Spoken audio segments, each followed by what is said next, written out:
Krishna, Krishna, Hare Krishna, Hare Krishna, Krishna, Krishna, Hare Hare, Hare Rama, Hare Rama. Top of the hour. Hare Krishna, Hare Krishna, Krishna, Krishna, Hare Hare, Hare Rama, Hare Rama, Rama Rama. Hare Krishna, Krishna, Krishna, Hare Hare, Hare Rama, Hare Rama, Rama Rama, Hare Hare. Hare Krishna, Krishna, Krishna, Hare. Reminded every hour. Cuckoo, cuckoo. Helps to keep things in perspective. Hare Krishna, Krishna, Krishna, Hare Hare. Hare Rama, Hare Rama, Rama Rama, Hare Hare. Oh, yesterday, today is still ahead. Who knows what amazing things are going to happen today. But yesterday was pretty amazing. Got to attend 2 different sessions where devotees were actually trying to enter into transcendental consciousness. Hey, Madhu, Hare Krishna, Madhu Sudan. They weren't just there to prove who was right about what, or have a shouting match or something. Hey, good morning, Hare Krishna. But the devotees, 2 different sessions yesterday, where devotees were actually trying to tune in heartfelt surrender to Krishna. It's quite a day. Quite a day. Hare Krishna, Krishna, Krishna, Hare Hare. Hare Rama, Rama Rama, Hare Hare. Hare Krishna, Krishna, Krishna, Krishna, Hare Hare. The topic of fear came up in the first session with that group of devotees. And in the moment, a certain amount of realizations come out. But what I find is afterwards, for hours, days, even weeks or longer, I will be thinking about what we discussed and getting ever new, fresher appreciation. So we were talking about fear, and a certain amount of realizations came out on the moment, blah, blah, blah, blah, blah. But now, last night and now today, looking more and more at fear. Material fear, spiritual fear. Like the residents of Vrindavan, they were a lot of times experiencing fear. So I want to take a look at that. And then the other session with a different group of devotees, that was pretty amazing too. Actually, 2 questions that I wanted to hear discussed, somebody else asked out of the blue. I was like, did I type that in the chat box or did they? It was the exact questions. That's happened twice in that group within the last week. Hare Krishna.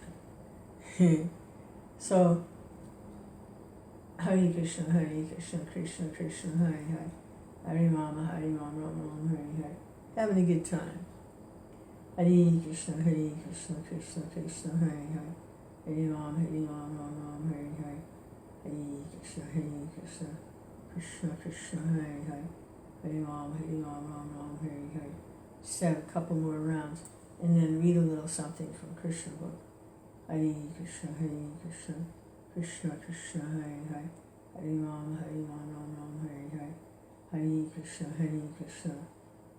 Hippies, we used to have a saying, was it, turn on, tune in, drop out.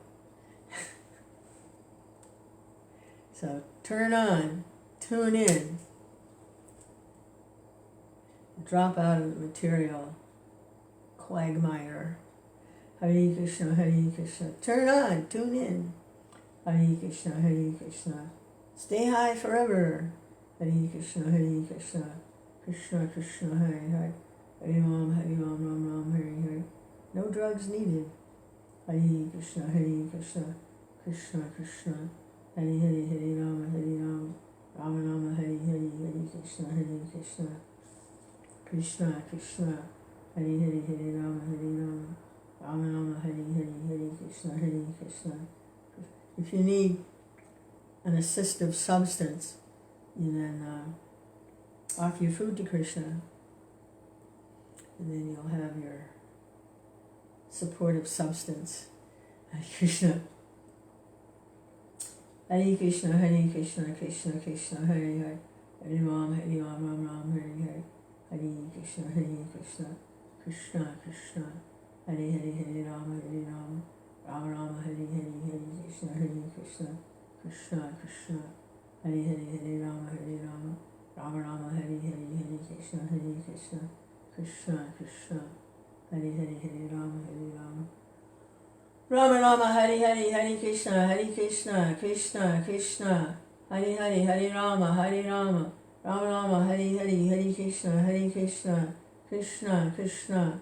Hare Hare, Hare Rama, Hare Rama. Rama Rama, Hare Hare, Hare Krishna, Hare Krishna. Krishna Krishna. Hare Hare, Hare Rama, Hare Rama. Rama Rama, Hare Hare, Hare Krishna, Hare Krishna. Krishna Krishna. Hare Hare, Hare Rama, Hare Rama. Rama Rama, Hare Hare, Hare Krishna, Hare Krishna. Krishna Krishna. Hare Hare, Hare Rama, Hare Rama.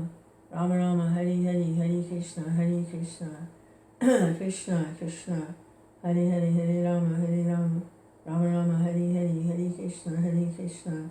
Krishna Krishna. Hare Hare, Hare Rama, Hare Rama. Rama Rama, Hare Hare, Hare Krishna, Hare Krishna. Krishna Krishna. Hare Hare, Hare Rama, Hare Rama. Rama Rama, Hare Hare, Hare Krishna, Hare Krishna. Krishna Krishna. Hare Hare, Hare Rama, Hare Rama. Rama Rama, Hare Hare, Hare Krishna, Hare Krishna. Krishna Krishna. Hare Hare, Hare Rama, Hare Rama. Rama Rama, Hare Hare, Hare Krishna, Hare Krishna. Krishna Krishna. Hare Hare, Hare Rama, Hare Rama. Rama Rama, Hare Hare.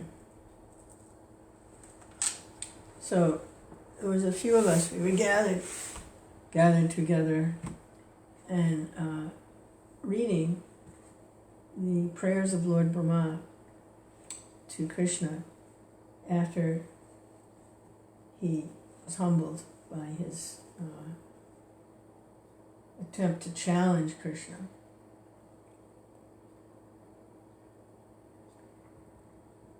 And in the course of the reading, I don't know why the subject came up about fear, but one of the devotees began to talk about fear and saying how it says that the residents of Goloka, the highest spiritual planet, sometimes they experience fear. They're fearful. And they were wondering if that fear couldn't be the same kind of fear that we feel. When we feel like we're in danger, we become fearful. So that couldn't be the same kind of fear that they feel. So they were sort of convincing themselves and trying to get some support from the rest of us that it must be a different kind of fear. It couldn't be actually fear. Like, I know, in other words, they're saying, I know what fear is, but that couldn't be what they experience because there was Krishna. So it couldn't be.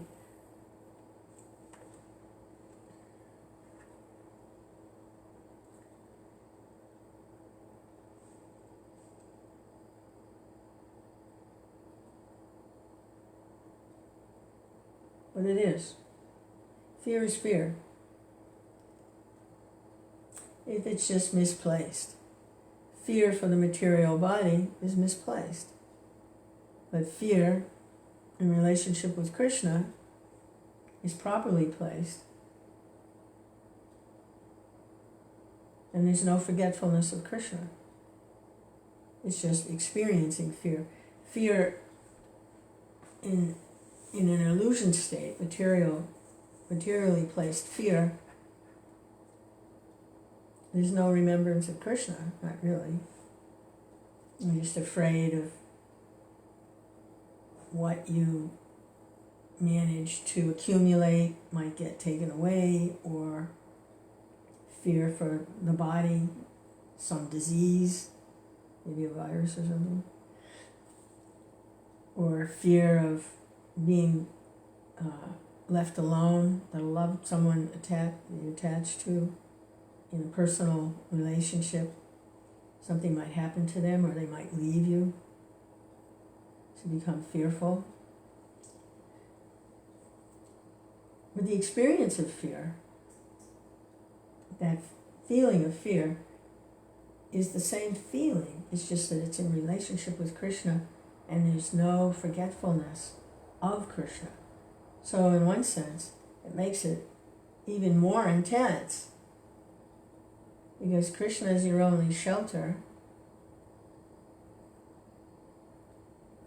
and something is endangering that relationship.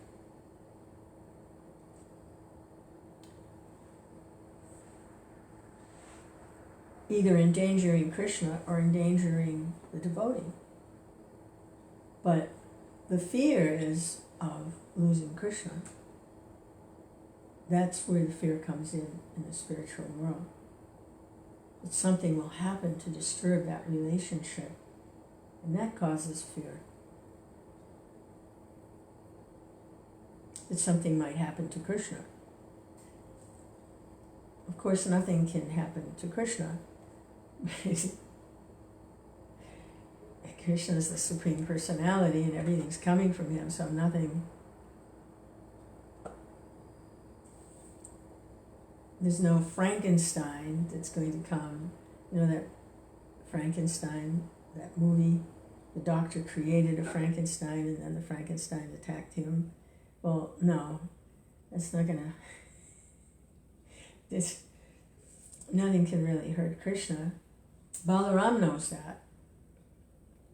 Like when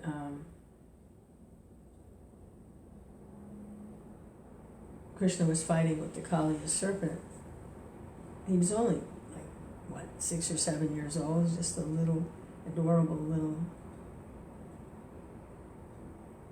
kind of rambunctious little boy, kind of cute little guy.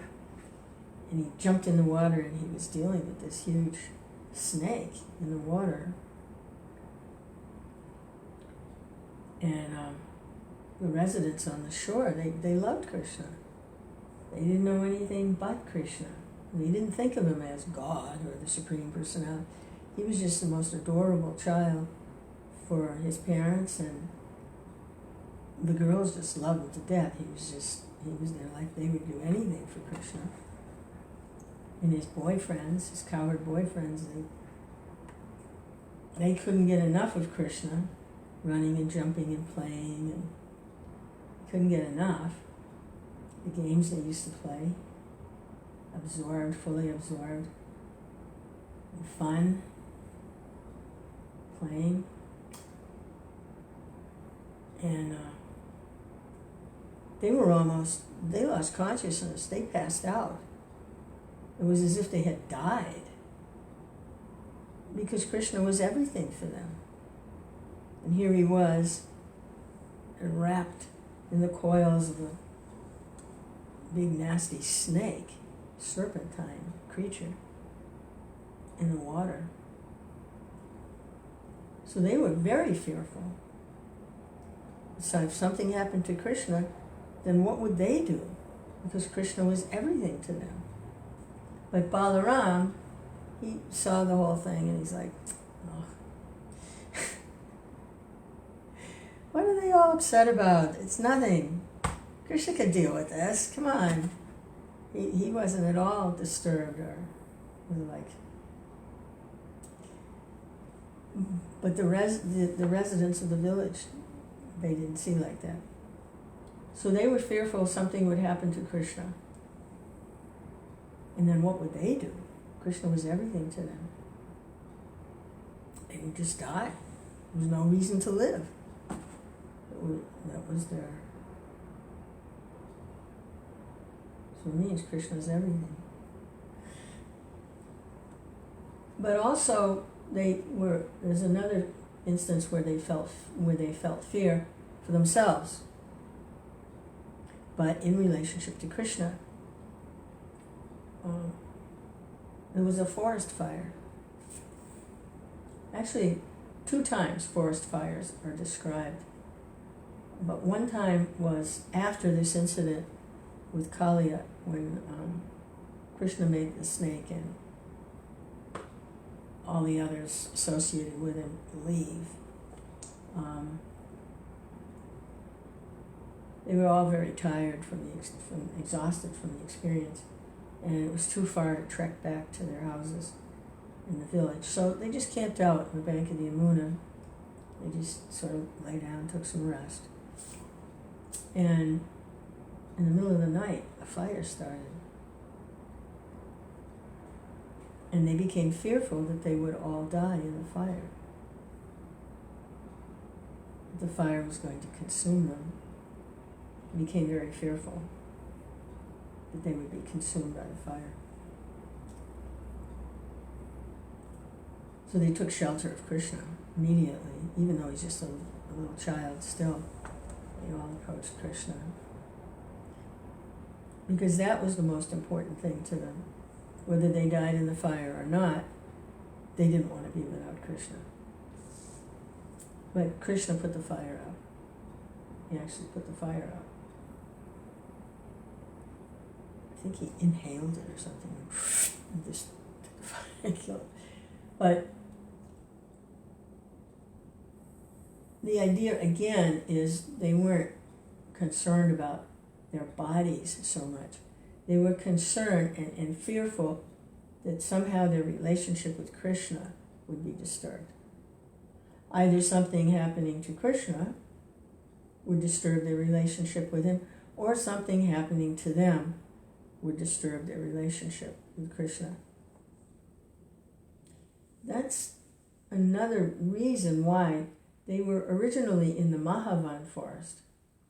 When Kṛṣṇa was born, or he wasn't born there actually, but when he appeared there in Vrindavan as a small baby, he was born somewhere else and then brought there in the middle of the night so that they thought he was born there. But some of the demonic entities were coming to disturb, so they had a meeting and they decided to move to Vrindavan, where they felt it would be a little bit better and their relationship with Kṛṣṇa wouldn't be disturbed so much. So that was why they made a procession, put all their household goods and everything, and they relocated to Vrindavan at the foot of Govardhan Hill.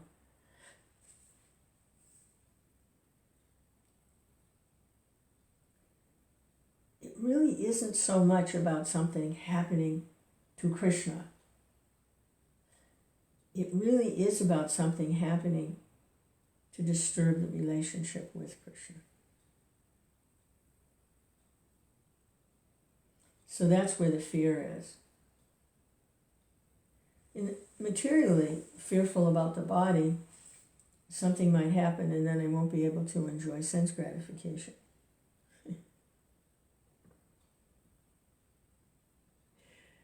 That's where the fear is there in the material world, is my sense gratification will be disturbed.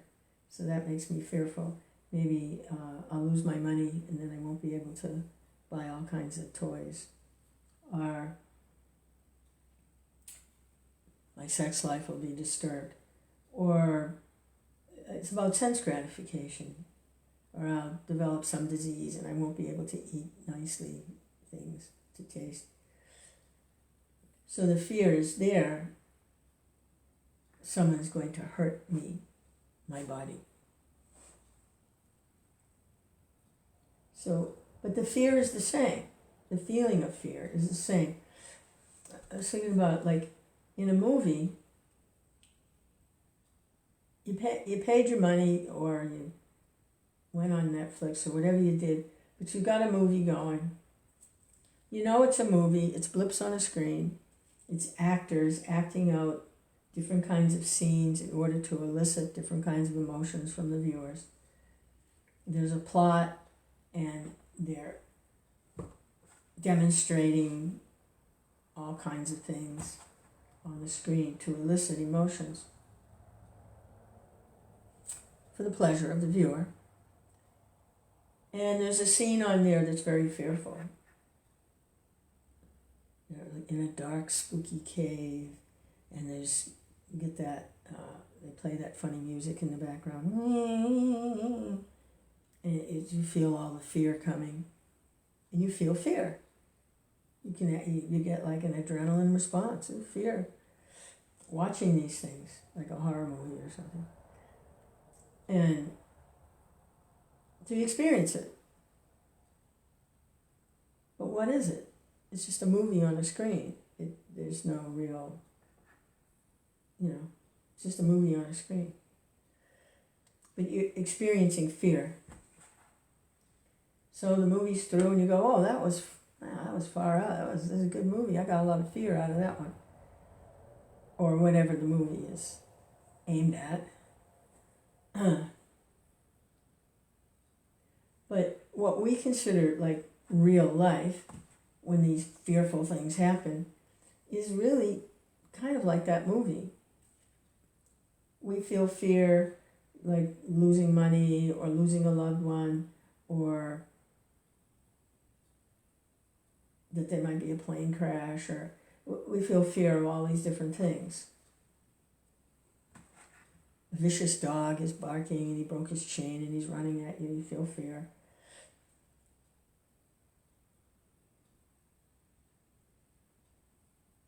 But that kind of fear is the same kind of fear as just watching the movie.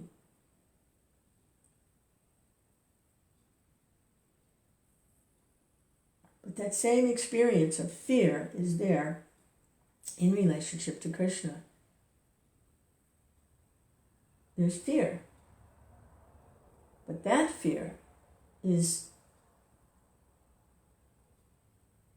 perfectly placed. In other words, devotee is not an impersonalist. And these different feelings, they're there in Kṛṣṇa consciousness. They're part of Kṛṣṇa's pastimes. It's part of a relationship with Kṛṣṇa to feel fear. But when it's misplaced, you still feel fear, but it's misplaced.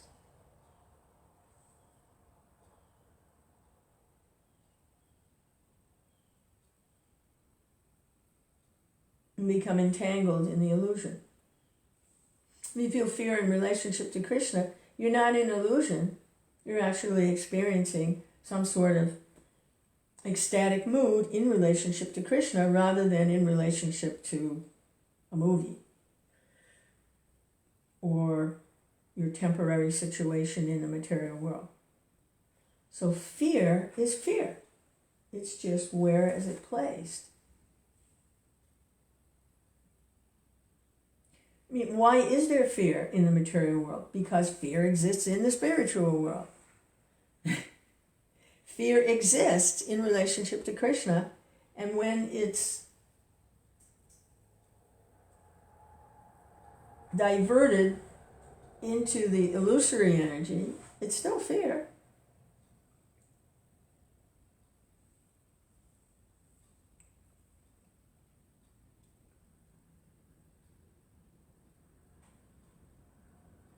As with the other emotions, because there's no, without feelings, fear, love, anger, whatever, these things are discussed in some detail in the Nectar of Devotion, a summary study of the Bhakti Rasamrita Sindhu. Because we're not impersonalists. It's like the impersonalist who reaches the point where they actually have realization that everything is spiritual.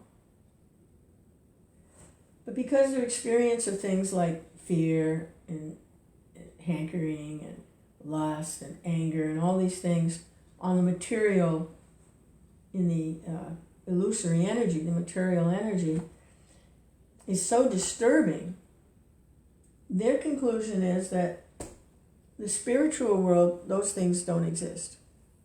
They can't. Because how could it be peaceful there? How could it be ecstatic there? How could it be? Those things are just... So they conclude that there's nothing. There's no relationships. There's no love. There's no hate. There's no... nothing. You just exist. And you're free from all the misery associated with fear and anger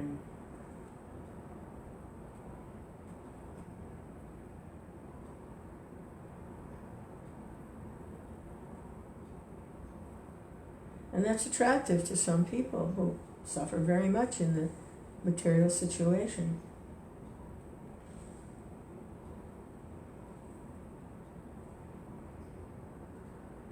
It's only a partial realization.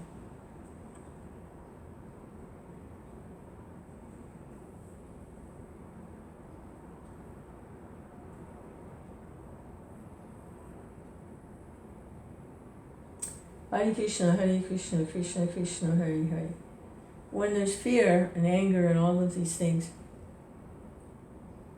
in the pastimes of the Lord, they're actually a source of great pleasure.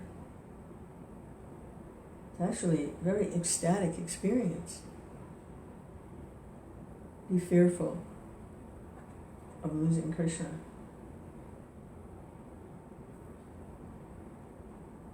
It's intense. Krishna.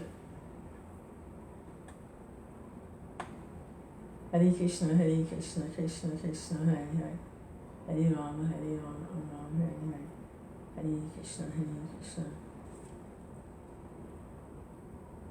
So that was one of the discussions that came out about fear. And in the other session, we were discussing the question that I was going to ask was about Garbhodakshai Vishnu and Kshirodakshai Vishnu. Very first thing, the minute we all got together, was the first question someone asked was about Garbhodakshai Vishnu. And Garbhodakshai Vishnu is the expansion of Kṛṣṇa Vishnu. Kṛṣṇa Vishnu is lying in the causal ocean. He's in a slumber, a mystic slumber. All the living entities are lying dormant within him. Sometimes they come out, sometimes they're retracted. When there's no facility for them for activity, then they lie dormant within the body of Mahavishnu. So when it's time for them to become active again, Krishna expands as Mahavishnu, who rests in the causal ocean. And from his breathing, when he exhales, the universes come out of his body like little, out of the pores of his body, like little bubbles. Like perspiration, like he's sweating. Because the living entities are in there and they want to be active. So he lies down and he starts to perspire. I was wondering, why does he perspire? And what's making him perspire? It's time for the living entities to become active again, and they're starting to hop around or whatever. So he lies down, he starts to perspire. He's sweating. And they come out.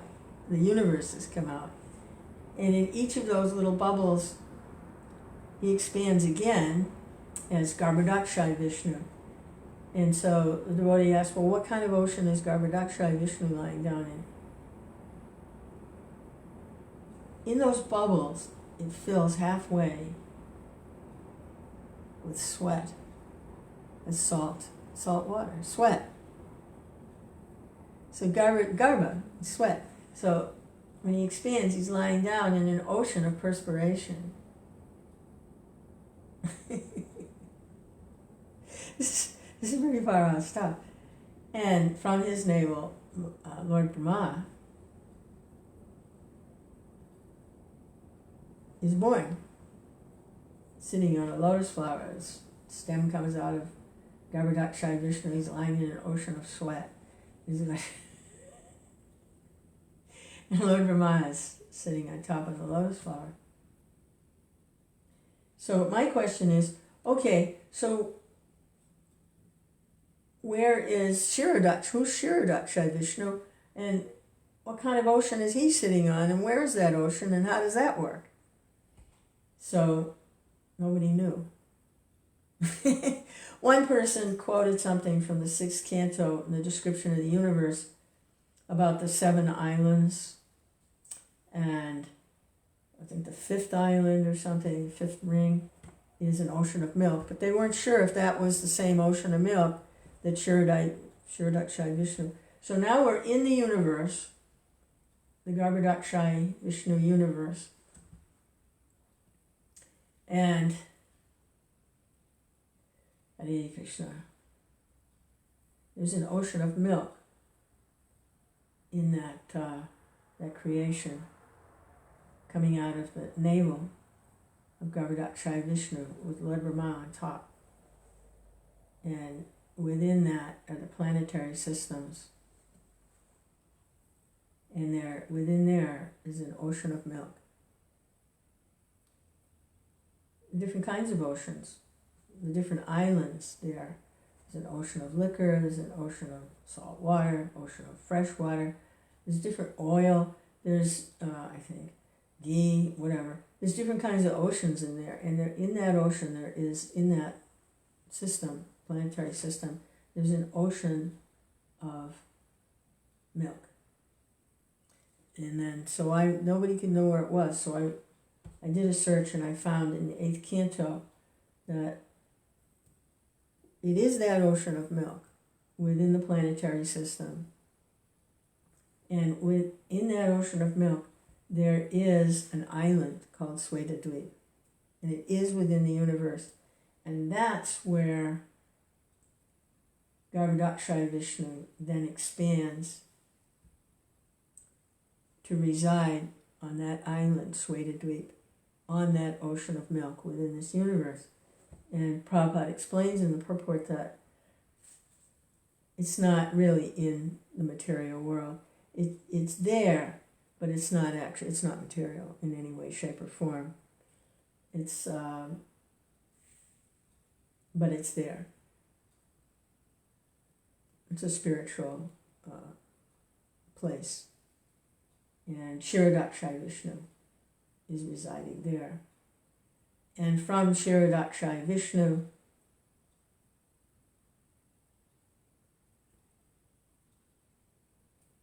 is the Paramatma in everyone's heart. Is expanded from Kshirodakshai Vishnu, the Paramatma in everyone's heart. The heart of all living beings, not just people. It's coming from Kshirodakshai Vishnu. Anyway, we're chipping away at it.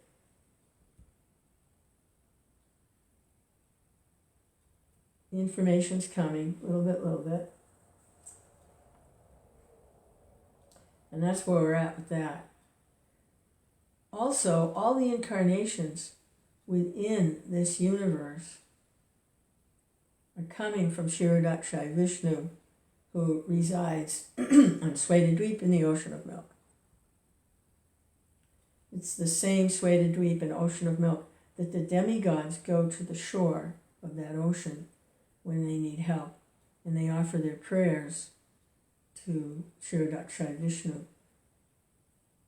And they go to the shore. That's what they did for the appearance of Kṛṣṇa. When Kṛṣṇa appeared, they went to the shore of the ocean of milk, and they prayed to Kshiroda. And the message they got back through Lord Brahma was that very soon Kṛṣṇa would appear. Don't worry, everything's going to get straightened out. Hare Krishna, Krishna Krishna, Hare Hare, Hare Ram, Ram Ram, Hare Hare. That all incarnations come from that Kshirodakshaya Vishnu. And we have a direct connection with Kshirodakshaya Vishnu through the Paramatma in our heart.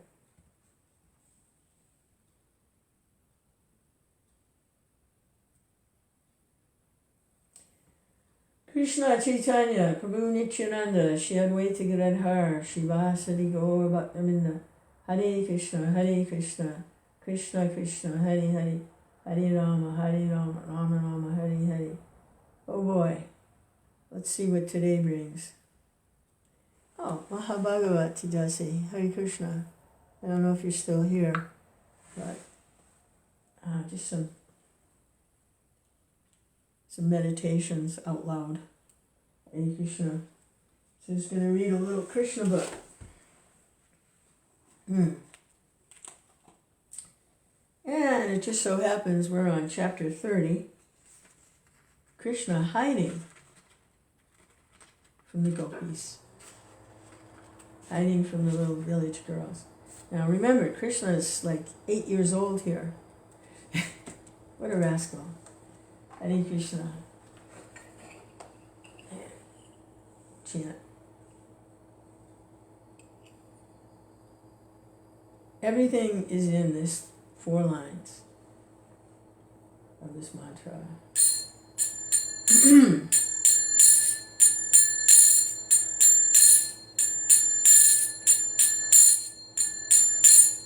Jai Radha Madhava Punjabi Hari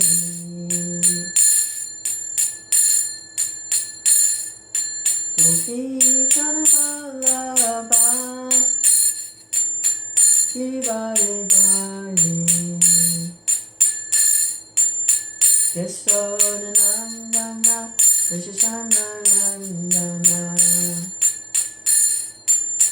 Yamuna Tira Vanachari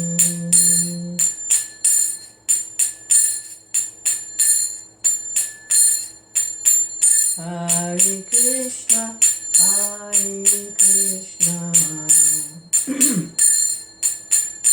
Krishna Krishna, Hare Hare, Hare Rama,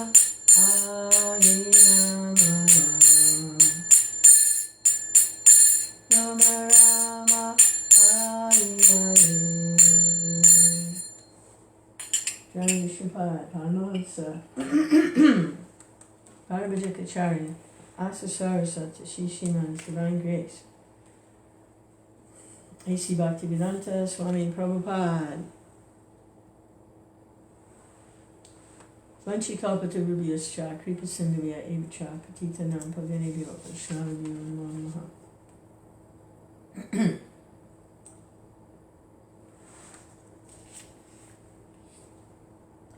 When Krishna suddenly disappeared from the company of the Gopis, they began to search for him in every place. After not finding him anywhere, they became afraid and almost mad after him. They were simply thinking of the pastimes of Krishna in great love and affection. Being absorbed in thought, they experienced loss of memory, and with dampened eyes they began to see the very pastimes of Krishna, his beautiful talks with them, his embracing, kissing, and other activities. Being so attracted to Krishna, they began to imitate his dancing, his walking and smiling, as if they themselves were Krishna. Due to Krishna's absence, they all became crazy. Each one of them began to tell the others that she was Krishna himself. Soon, they all began to assemble together and chant Krishna's name very loudly. And they moved from one part of the forest to another, searching for him. Actually, Krishna is all-pervasive. He's in the sky, and he's in the forest. He's within the heart, and he's always everywhere. The gopis therefore began to question the trees and plants about Kṛṣṇa. There were various types of big trees and small plants in the forest, and the gopis began to address them.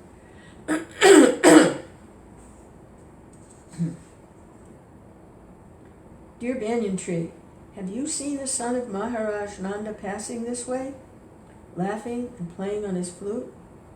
He has stolen our hearts and has gone away. If you have seen him, kindly inform us which way he has gone. Dear Ashoka tree, dear Naga flower tree, and Champak flower tree, have you seen the younger brother of Balaram pass this way? He has disappeared because of our pride. The gopis were aware of the reason for Kṛṣṇa's sudden disappearance.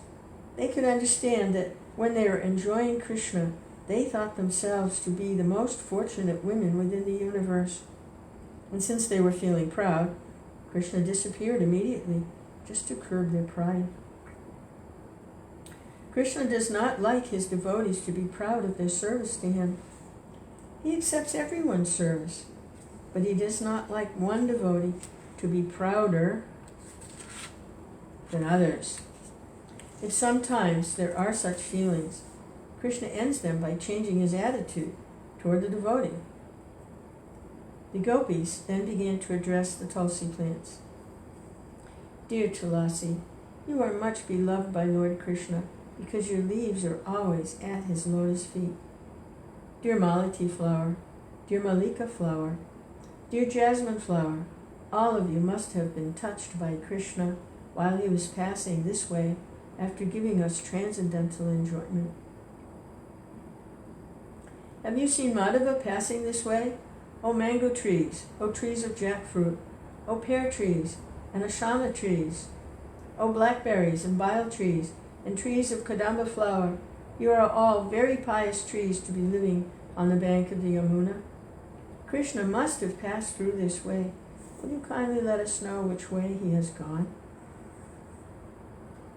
The gopis then looked upon the ground they were traversing and began to address the earth. Dear earthly planet, we do not know how many penances and austerities you have undergone to be now living with the footprints of Lord Kṛṣṇa upon you. You are very jolly.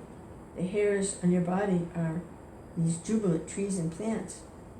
Lord Kṛṣṇa must have been very much pleased with you. Otherwise, how could he have embraced you in the form of Varaha, the boar? When you were submerged in water, he delivered you, taking the whole weight of your existence on his tusks. After addressing the innumerable trees and plants, they turned their face toward the beautiful deer who were looking on them very pleasingly. It appears, they addressed the deer, that Kṛṣṇa, who is the supreme Narayan himself, must have passed through this way along with his companion Lakshmi, the goddess of fortune.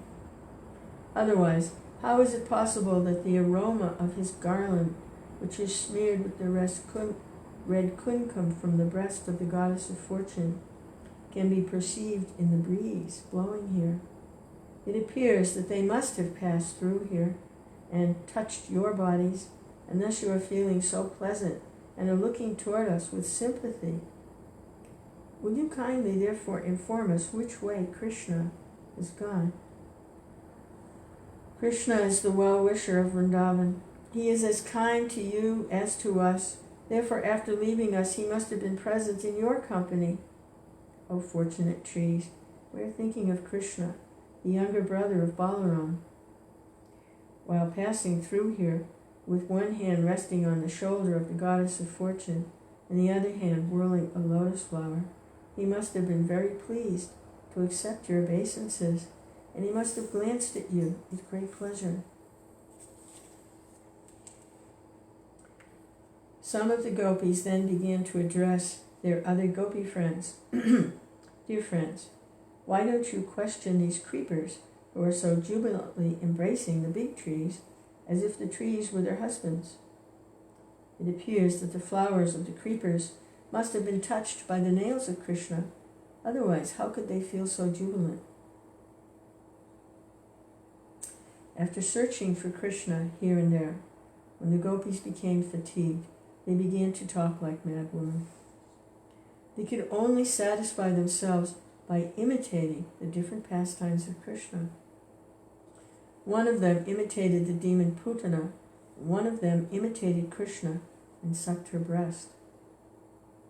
One gopi imitated a hand-driven cart, and another gopi lay down beneath the cart and began to throw up her legs, touching the wheels of the cart, as Kṛṣṇa did to kill the demon Sakatasura. They imitated child Kṛṣṇa, lying on the ground, and one gopi became the demon Trinavarta and carried the small child Kṛṣṇa by force into the sky. And one of the gopis began to imitate Kṛṣṇa while he was attempting to walk, ringing his ankle bells. Two gopis imitated Kṛṣṇa and Balaram, and many others imitated their cowherd boyfriends. One gopi assumed the form of Bakasura, and another forced her to fall down as the demon Bakasura did when he was killed. Similarly, another gopi defeated Vatsasura. Just as Kṛṣṇa used to call his cows by his different names, so the gopis imitated him, calling the cows by their respective names. One of the gopis began to play on a flute, and another praised her the way Kṛṣṇa's boyfriends praised him while he played on his flute. One of the gopis took another gopi on his shoulders, just as Kṛṣṇa used to take his boyfriends. Absorbed in thoughts of Kṛṣṇa, the gopi who was carrying her friend began to boast that she was Kṛṣṇa herself. All of you, just see my movement. All of you, just see my movement. One of the gopis raised her hand with her covering garment and said, "Now, don't be afraid of torrents of rain and severe hurricanes. I'll save you." In this way, she imitated the lifting of Govardhan Hill. One gopi forcibly put her foot on the head of another gopi and said, "You rascal Kaliya, I shall punish you severely. You must leave this place. I have descended on this earth to punish all kinds of miscreants." Another gopi told her friends, "Just see, the flames of the forest fire are coming to devour us. Please close your eyes, and I shall immediately save you from this imminent danger." In this way, all the gopis were madly feeling the absence of Kṛṣṇa. They inquired for him from the trees and plants. In some places, they found the imprints of the marks on the sole of his feet, namely the flag, the lotus flower, the trident, the thunderbolt, etc. After seeing those footprints, they exclaimed, "Oh, here is the impression of the marks on the sole of Kṛṣṇa. All the marks, such as the flag, the lotus flower, the trident, the thunderbolt, are distinctly visible here."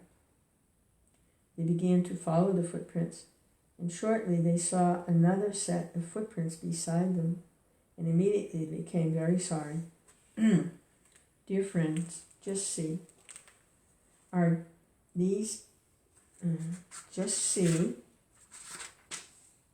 whose are these other footprints? They are beside the footprints of the son of Maharaj Nanda.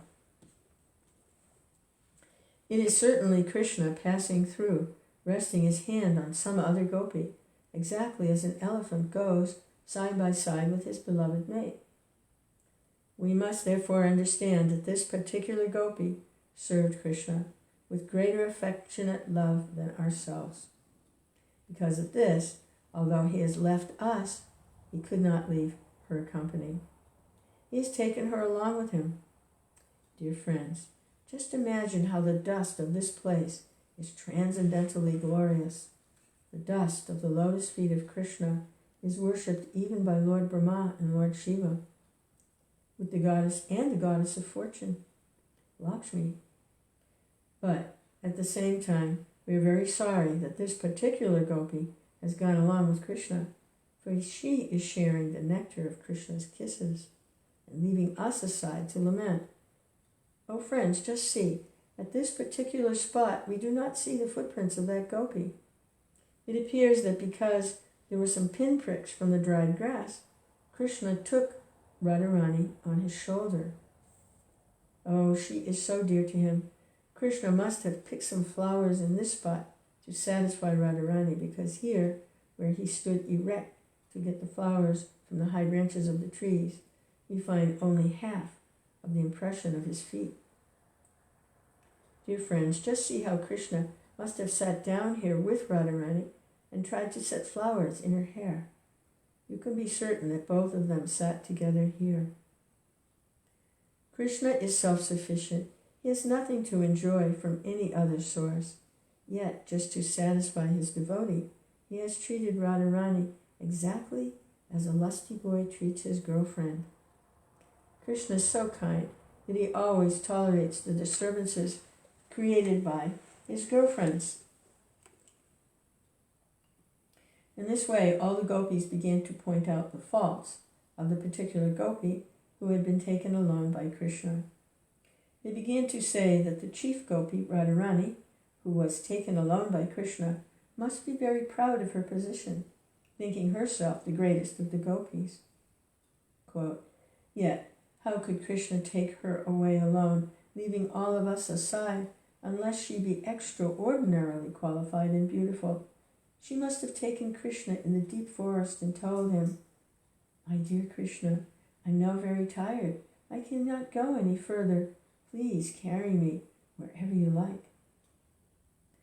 When Kṛṣṇa was spoken to in this way, he might have told Radharani, "All right, better get up on my shoulder."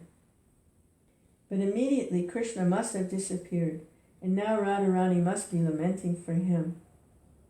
"My dear lover, my dearest, you're so fine and so powerful. Where have you gone? I am nothing but your most obedient maidservant. I'm very much aggrieved. Please, come and be with me again." Kṛṣṇa, however, is not coming to her. He must be watching her from a distant place and enjoying her sorrow. All the gopis then went further and further into the forest, searching out Kṛṣṇa. But when they learned that actually Radharani was left alone by Kṛṣṇa, they became very sorry. This is the test of Kṛṣṇa consciousness. In the beginning, they were a little envious that Kṛṣṇa had taken Radharani alone, leaving aside all other gopis. But as soon as they knew that Kṛṣṇa had also left Radharani and that she was alone lamenting for him, they became more sympathetic to her. The gopis found Radharani and heard everything from her about how she misbehaved with Kṛṣṇa, how she was proud and was insulted for her pride. After hearing all this, they became actually very sympathetic. Then all the gopis, including Radharani, began to proceed further into the forest until they could no longer see the moonlight. When they saw that it was gradually getting darker, they stopped. Their mind and intelligence became absorbed in thoughts of Kṛṣṇa. They all imitated the activities of Kṛṣṇa and his speeches.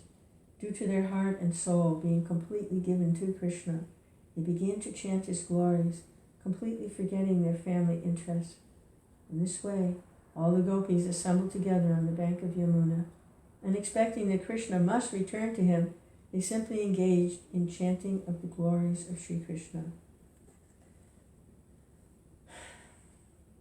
Hare Krishna, Krishna Krishna, Hare Hare, Hare Rama, Rama Rama, Hare Hare. Thus ends the Bhaktivedanta purport of the 30th chapter of Kṛṣṇa. Kṛṣṇa hiding from the gopis. And next time, songs by the gopis.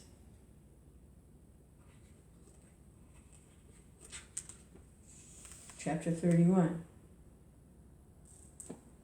Jai Shri Krishna Chaitanya Prabhu Nityananda Shri Advaita Gadadhar Shivasadi Gaur Bhaktavrinda Shri Krishna Chaitanya Prabhu Nityananda Shri Advaita Gadadhar Shivasadi Gaur Bhaktavrinda.